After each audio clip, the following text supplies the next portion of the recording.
আসসালামু আলাইকুম। সাগরিকায় 146 দিন পরে টি-20 ম্যাচ খেলতে নেমেছিল তাওহিদ হৃদয় থেকে পারভেজ হোসেন ইমন এবং ফিনিশার শামীম হোসেন পাটোয়ারি দেখিয়ে দিল কিভাবে জিততে হয় 180+ রান। অনেকদিন পরে সাগরিকায় দারুণ একটা ম্যাচ দেখলাম বাংলাদেশের টি-20। মিডল অর্ডার ব্যাটসম্যানদের কল্যাণে বাংলাদেশ জিতে গেল 6 উইকেটের বিশাল ব্যবধানে 2 ওভার বাকি থাকতেই। তাওহিদ হৃদয়, পারভেজ হোসেন ইমন, শামীম পাটোয়ারির ফিনিশিং দুর্দান্ত ছিল, দুর্দান্ত। এই ম্যাচটা যে এইভাবে করে আমরা ডমিনেট করে জিতবো সেটা কিন্তু প্রথম থেকে বোঝা যায়নি, এবং প্রথমে যেভাবে করে পাওয়ার প্লে আমরা শেষ করলাম 44 রানে, সেটা যে এইভাবে করে আমরা 2 ওভার বাকি থাকতে শেষ করব 100 রানের টার্গেট, সেটা কিন্তু আমরা বুঝতে পারিনি। এবং সেই কাজটা খুব সহজে করে দিয়েছে তাওহিদ হৃদয় এবং পারভেজ হোসেন ইমন। তাদের 61 রানের পার্টনারশিপ এবং শেষের দিকে শামীম পাটোয়ারিকে নিয়ে 50+ রানের পার্টনারশিপ, দুর্দান্ত খেলেছেন তাওহিদ হৃদয়। 50 পূরণ করেছেন এবং দারুণ একটা হাফ সেঞ্চুরি পূর্ণ করে দলকে জিতিয়েই মাঠ ছেড়েছেন এই মিডল অর্ডার ব্যাটসম্যান। দেখুন, সাইফ এবং তানজিদ হাসান তামিমের স্লো শুরু। পাওয়ার প্লেতে 44 রানের ভিতরে ভাইস ক্যাপ্টেন সাইফ হাসান তিনি আউট হয়ে যান 16 বলে 17 রান করে, এবং অপর প্রান্তে তানজিদ হাসান তামিমও খেলতে থাকেন এবং ধুঁকতে থাকেন। তার 25 বলের 20 রানের ওই ওডিআই সুলভ রান বাংলাদেশকে আরো চাপেই ফেলে দিচ্ছিল। পরবর্তীতে লিটন কুমার দাস ওই চাপে পড়েই তার আগে আউট হয়ে যায়, এবং লিটন কুমার দাস করে 15 বলে 21 রানের ভালো একটা ইনিংস খেলতে থাকে, কিন্তু দুর্ভাগ্যবশত তিনি বোল্ড আউট হয়ে যায় ইস্ট সৌদির ওই বলটাতে।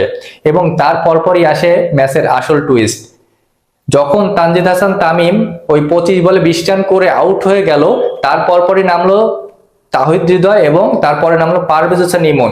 এই দুইজন নেমেই যেভাবে করে চড়াও হলো ব্ল্যাক ক্যাপদের উপরে, পুরো অবাক পুরো গ্যালারি। সাগরিকা এত চিল্লাইছে যেটা এর আগে কখনো মনে হয় এমন ইনিংস তারা দেখেনি। তাদের পয়সাও উসুল এবং তাদের খেলাটায় মন ভরে গেছে দেখতে। তো তাতে করে দুর্দান্ত পার্টনারশিপ হলো এবং আমরা ম্যাচটা একবার নিজেদের গ্রিপে নিয়ে নিলাম 16তম ওভারে। ওই সময় শামীম পাটোয়ারি এবং তাওহিদ হৃদয় এক ওভারে নিল 25 রান। তাতে করে তখনই আমাদের ম্যাচটা আমাদের পকেটে চলে এসেছে, এবং তার পরবর্তীতে আর জিততে আমরা বেশি সময় নিই নাই। তারপরের ওভারেই আমরা জিতে নিলাম, এবং 18 ওভারে আমরা ম্যাচটা জিতে 3 ম্যাচের সিরিজে আমরা প্রথম ম্যাচটাই আমরা জিতে নিলাম। দেখুন, এই আজকের ম্যাচটা কিন্তু নিউজিল্যান্ড দুর্দান্ত খেলেছিল। দেখুন, তাদের ওপেনার কিটেন ক্লার্ক এবং অনডাউনে নামা ডেভন ক্লেভার দুইজনই কিন্তু 50 তুলে নেয় এবং বাংলাদেশকে বড় রানের চোখ রাঙানি দেয়, এবং সেই বড় রানটা কিন্তু তারা অবশ্যই করতে থাকে। এবং শেষের দিকে জোস ক্লার্কসনের 14 বলে 27 রানের দুর্দান্ত ক্যামিওটা তাদেরকে 182 রান পর্যন্ত নিয়ে যায়। এই যে তারা 180+ রান করলো, এখানে কিন্তু আমাদের দু একটা ক্যাচ মিস আছে, এবং আমাদের বোলারদের দৃষ্টিকটুর বোলিং লাইন লেন্থ এইটা কিন্তু অবশ্যই আছে। দেখুন, সাগরিকা মানেই কিন্তু এইখানে রানের ফুলঝুরি হবে, সেটা আগের থেকে আমরা জানি।